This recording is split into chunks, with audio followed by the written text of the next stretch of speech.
They called him the Unbroken because in 23 years of fighting across every arena in the Roman Empire, no opponent had ever defeated him, no weapon had ever brought him to his knees, and no emperor had ever witnessed him lose a single combat.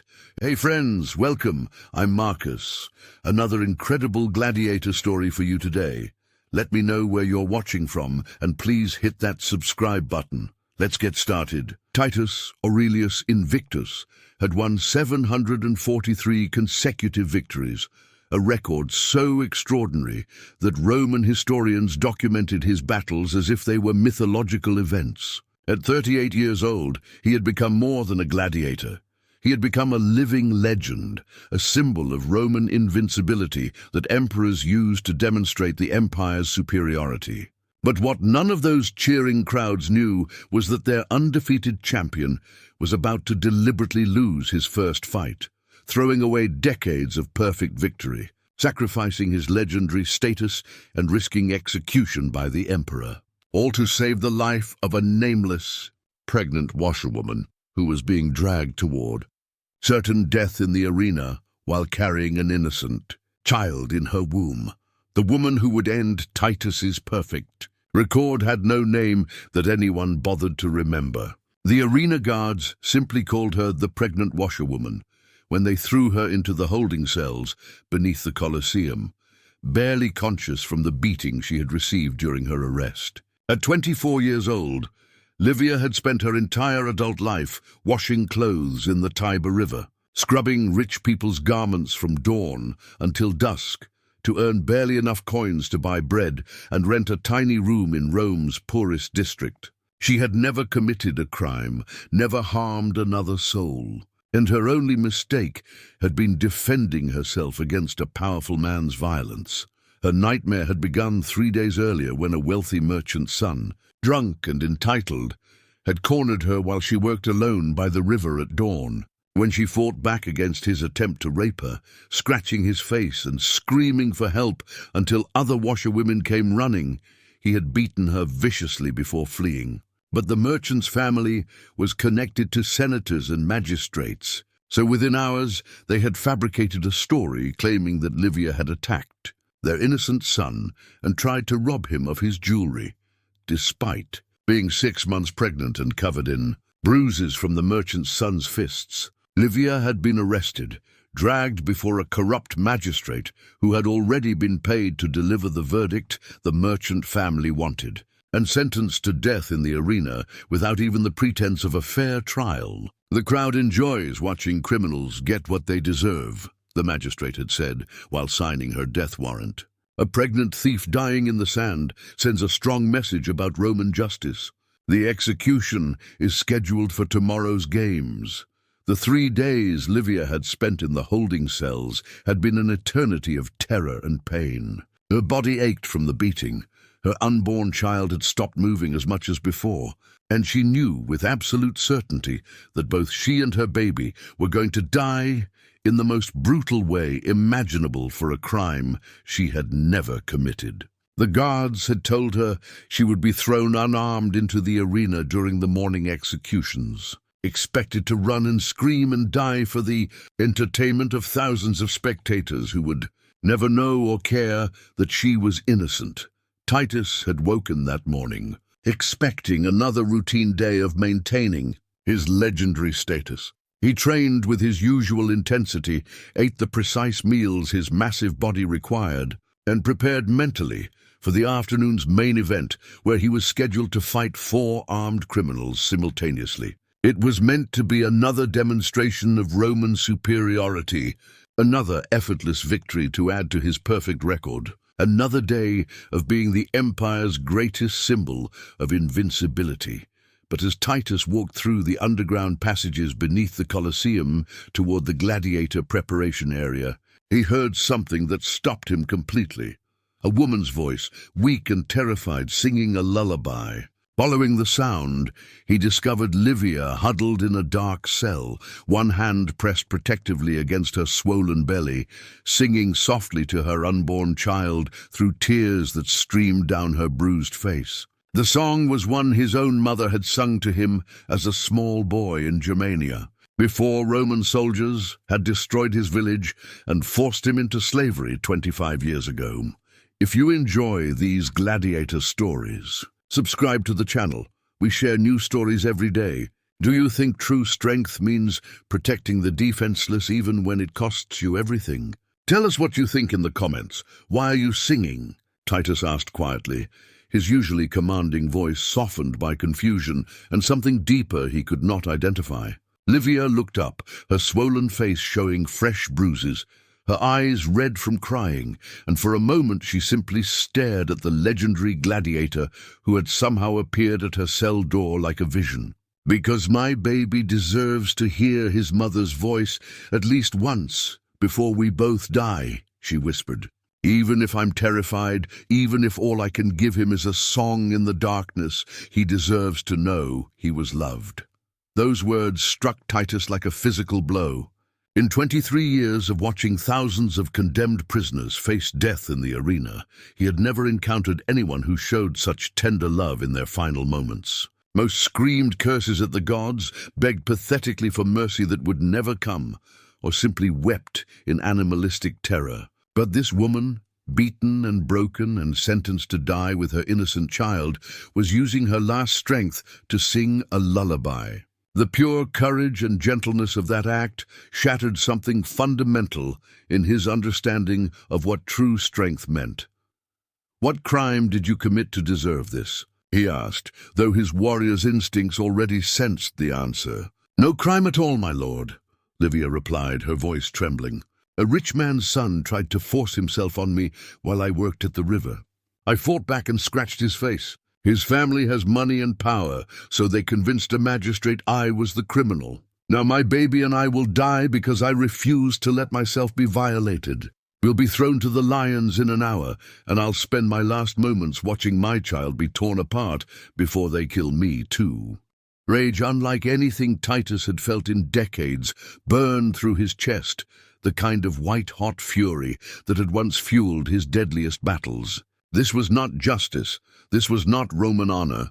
This was simply the powerful destroying the weak because they could. Everything he had been taught about Rome's superiority, about the righteousness of the empire's legal system, about criminals deserving their punishment in the arena, suddenly revealed itself as a lie designed to justify cruelty. "I won't let that happen," Titus said, the words coming out before he had fully thought through what they would cost him. "You and your child will not die today. I give you my word as a warrior." Livia stared at him in disbelief. "But you're just a gladiator, my lord. You have no power to change what the magistrates have ordered. The execution is already scheduled. The guards are coming for me soon." Titus's mind raced through options with the same tactical brilliance that had kept him alive through 743 battles. He could not simply free her from the cell. The guards would stop him, and she would die anyway. He could not bribe the magistrates. They had already been paid by the merchant family and would not risk their reputations. But there was one thing he could do, one sacrifice he could make that would force the emperor's hand and give Livia a chance at survival, even if it destroyed everything he had built over 23 years. To learn the ending of this story, subscribe and turn on notifications. Tomorrow we have a new gladiator story. Do you think some things are worth sacrificing everything for, even your greatest achievements? Leave your answer below. Listen to me carefully, Titus said urgently. In exactly 1 hour, you'll be brought to the arena for execution.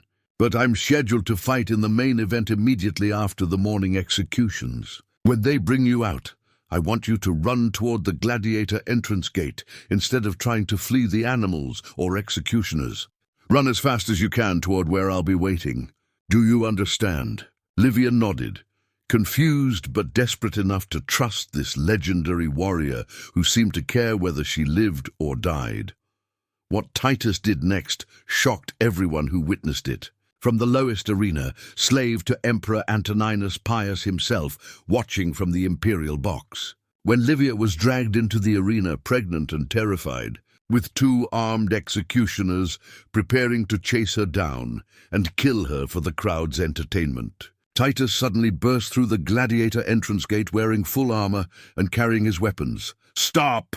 His voice thundered across the arena so loudly that 70,000 spectators fell silent in confusion. I, Titus Aurelius Invictus, challenge anyone who tries to harm this woman.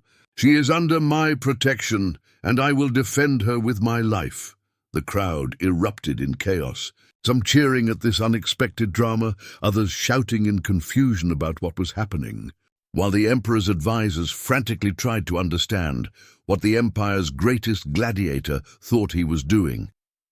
The two executioners, emboldened by the crowd's bloodlust and certain that Titus would never actually harm fellow Roman citizens, moved toward Livia anyway. They learned their fatal mistake within seconds, as Titus cut them both down with brutal efficiency, killing them before they could even raise their weapons in defense. The arena fell into stunned silence as Romans watched their undefeated champion murder two executioners to protect a condemned criminal.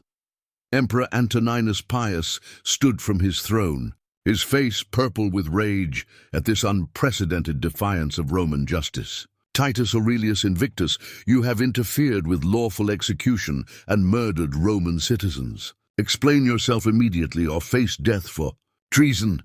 The entire empire seemed to hold its breath waiting for the legendary gladiator's response to the most powerful man in the world. Titus removed his helmet so everyone could see his face.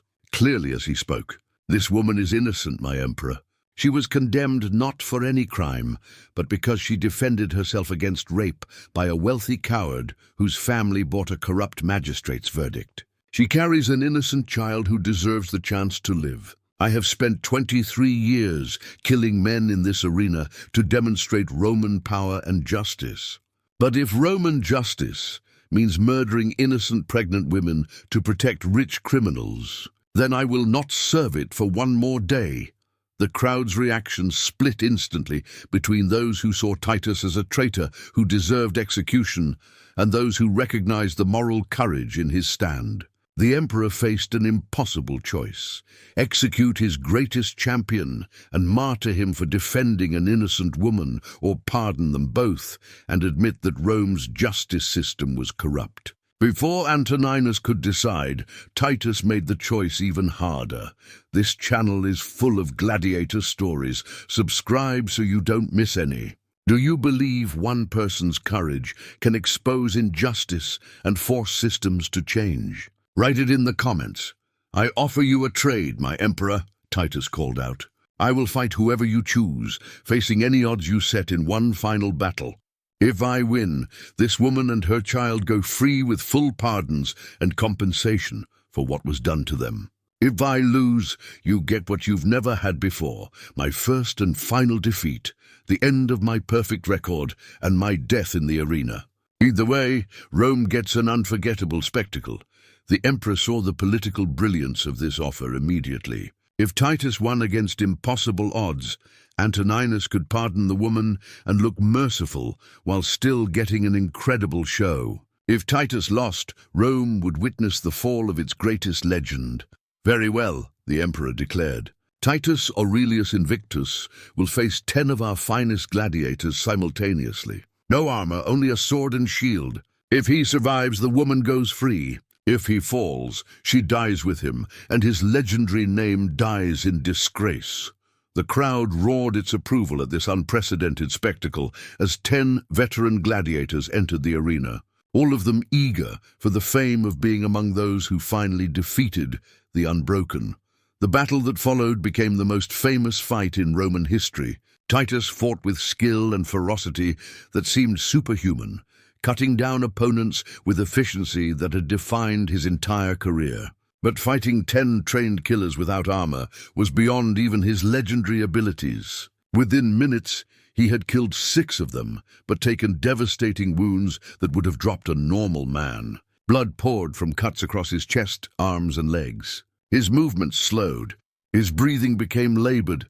Livia watched from behind the arena gate where Titus had positioned her, tears streaming down her face as she witnessed this magnificent warrior destroying himself to save her and her child. When the 8th gladiator fell to Titus's sword, The crowd was screaming itself hoarse at the greatest display of combat skill they had ever witnessed. But the final two opponents saw their opening as Titus stumbled from blood loss and fatigue.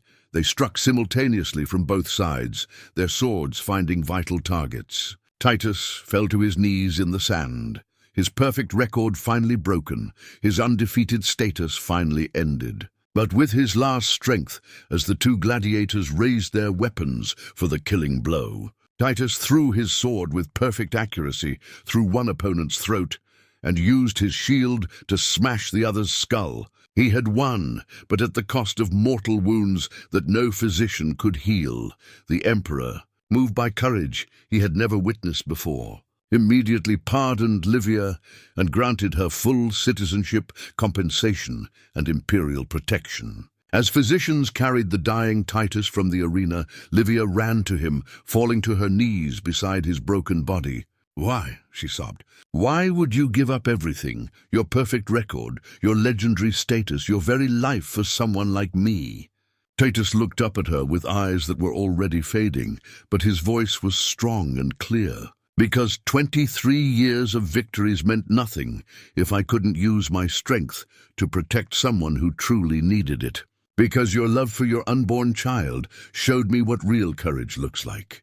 Because being the Unbroken was just a name, but breaking my perfect record to save innocent lives made me finally feel like a man worth remembering." Our channel has hundreds of gladiator stories. Subscribe to access them all. What do you think was the most powerful moment in Titus's final stand? Write it below. Titus Aurelius Invictus died that evening from his wounds, but his legacy transcended his 743 victories. His final battle forced Rome to investigate the corruption that had nearly killed Livia, exposing dozens of magistrates who had been selling verdicts to wealthy families. The merchant's son, who had assaulted Livia, was executed for perjury, his family stripped of their status and wealth. The emperor established new legal protections for the poor, ensuring that money alone could not purchase someone's death. Livia gave birth 3 months later to a healthy son whom she named Titus in honor of the warrior who had sacrificed everything to give them both a chance at life. She used the compensation money the emperor had provided to establish a sanctuary for women who had been falsely accused or unjustly condemned, personally ensuring that no one else would face the same nightmare she had endured. Her son grew up hearing stories of his namesake's courage, learning that true strength means standing up for those who cannot defend themselves.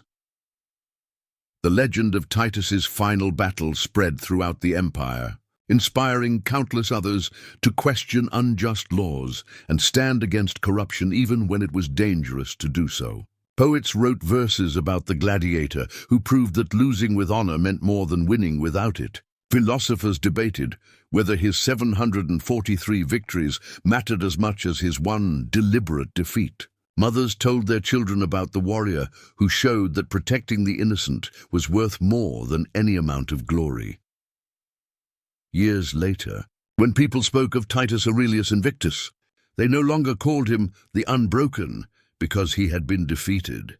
Instead, they called him the True Champion because he had finally broken free from caring more about his perfect record than about doing what was right. His story became proof that the greatest victories are not won in the arena against armed opponents, but in the moral choices we make when standing up for justice costs us everything we have worked our entire lives to achieve.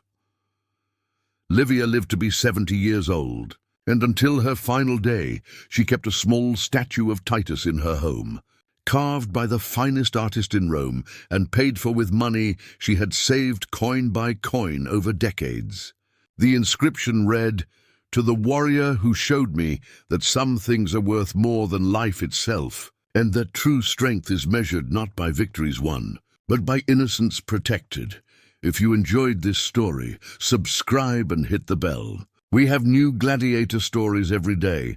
Subscribe so you don't miss them. Subscribe, like, and share your thoughts about whether the truest test of character comes not from winning fights, but from choosing to sacrifice everything for someone who cannot defend themselves. just like this legendary warrior proved when he deliberately lost his first battle to save a pregnant washerwoman and her innocent child from unjust execution in ancient Rome.